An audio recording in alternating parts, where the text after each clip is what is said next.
The Great War, through a London child's eye. January 28th, 1920. It's nice to be home from my studies. I'm reading engineering, like Father did. Super hard work, of course. Father's very sick. He's suffering with a degree of shell shock and can't go outside. He doesn't want to talk much. It makes Mother so sad and I can't do much to help.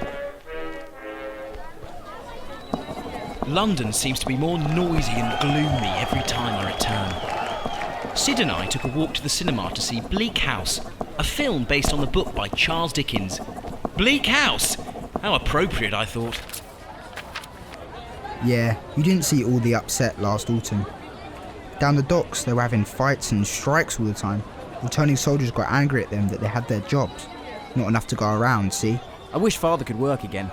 Mother's still at the censor's office during the day and then helps out at the hospital in the evenings. She gets so tired. Good job your mother is charring again, or I think Mother might have been admitted to the hospital herself. Ma didn't have much choice, did she, after they booted her out of the munitions? Still, at least they left me alone, being young and strong and all. And so modest with it.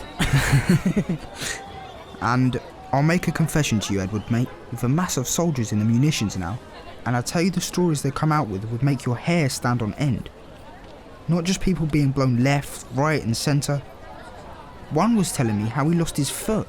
It rotted away with all the water in the trench. The pain of it. Not to mention the smell over weeks and weeks. That's torture. I'm glad I missed that boat. There, I've said it. Yes. Mother's seen plenty of people at the hospital with the same. Trench foot, they call it. On the uppers, they've decided Father must have died pointing at the Hun and not strolling off the field.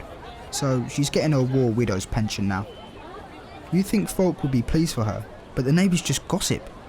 They reckon it's a gift getting rid of him and being handed a coin for the privilege. That's not fair.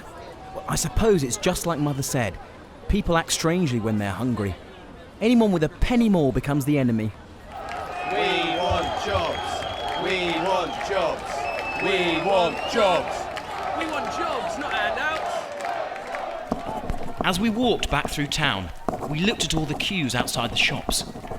Then we passed a great line of men marching and shouting on their way up the Strand. Victim of war. Former soldiers. Many had been hurt, you could see, but others seemed perfectly fit. Poor beggars. It's not right. Homes and jobs for heroes. That's what they said. Still no homes and not enough jobs. No wonder they were angry. I suppose there's just a tremendous amount to do. There are still masses of troops to be brought home. The government promised a great deal of money. It will come. But will it be soon enough? You can't eat promises.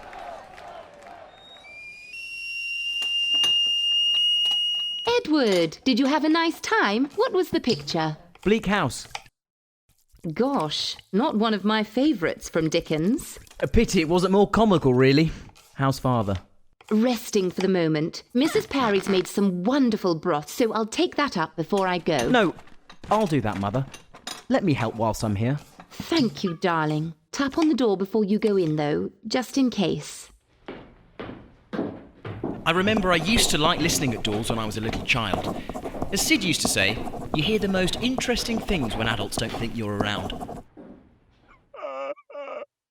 I didn't like hearing Father upset. Father, here's something to eat. Oh, let me help with your blanket. There.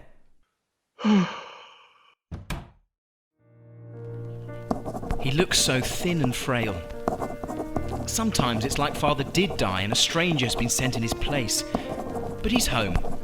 With our love and some of Mrs. Parry's broth, perhaps he will come round.